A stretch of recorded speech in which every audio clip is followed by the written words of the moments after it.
What's up, everybody? Welcome back to Bold Business. I'm your host, Philip Michael, and let's get right to this week's trends. And trend number one, Amazon employees in Alabama are trying to unionize. About 6,000 workers are voting in a historic ballot that could lead to the first ever union at Amazon. Now, union used to be a huge part of American labor. At their peak in 1954, almost 35% of all U.S. workers belonged to unions. Now, that number is about 12%. Only 12% of workers are in a union.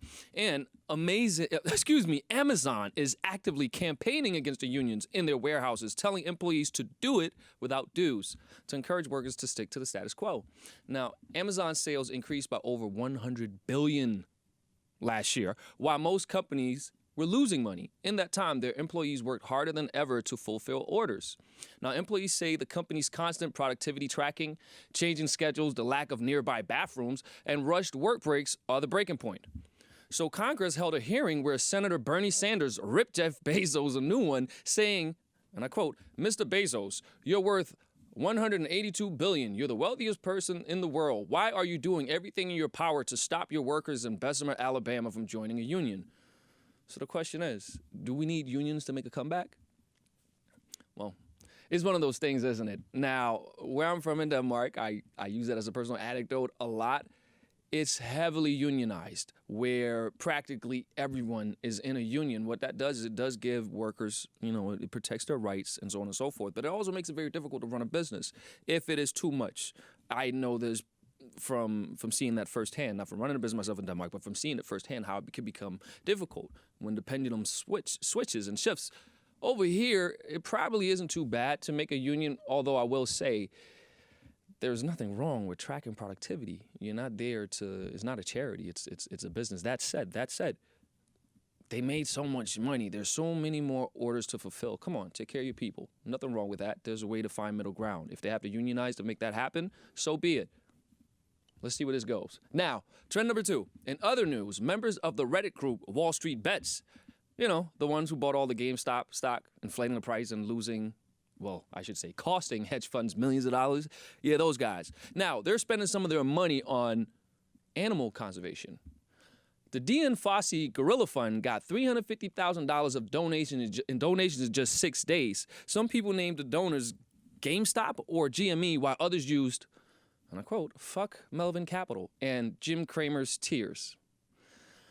Interesting. So, at the very least, they're doing some good with the money they made while still owning the hedge fund guys. Now, again, it's that conversation that seemingly won't die. It was a hot topic for a minute there. The little guy sticking it to the big guy by piling together and blowing up the price of a stock that really wasn't worth much and thus costing them money. In terms of the donating to animals, I mean, it's a bit of a detour from investing, but it is a good cause. So, shout out to the Wall Street Reddit group.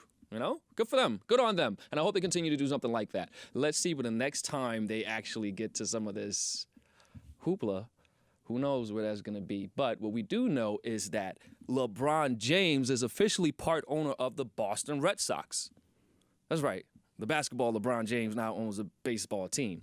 He and his partner Maverick Carter are the first black men to be part of the Fenway Sports Group, which owns the Red Sox, the Liverpool Football Club, and other subsidiary companies. Of course, LeBron's ultimate goal is to own an NBA franchise. His undoubted talent for the game and his business sense could take him far as a team owner, similar to Michael Jordan, and it seems like he's on his way there. Now, this is really interesting. The first thing that stuck out to me is that he owns a part of a company that owns the Boston Red Sox, but also owns the Liverpool Football Club. Come on, that's one of the most iconic teams in the world. And I actually would argue, I think I could argue on different metrics that they're actually bigger than the Red Sox. So it's actually a pretty substantial acquisition and a pretty hefty deal that he made right there, because the Liverpool Football Club has a tremendous army of loyal supporters all over the world. And is one of those teams, again, it doesn't mean a lot in North America, but worldwide, that one is huge. So it's not just the Boston Red Sox. He's in the soccer game, too. Largest sport in the world, don't forget. And overall, it just shows the evolution of LeBron James, not just as a player, but as a businessman, that athletes are becoming more athletes and entertainers. Remember the Jay-Z deal for the champagne and for title and merging with Square and Jack Dorsey. It is showing that these idols are becoming more money conscious. They're making the right moves, and they're doing the things. They're making business cool. Does that make sense? That's what they're doing. So shout out to LeBron James.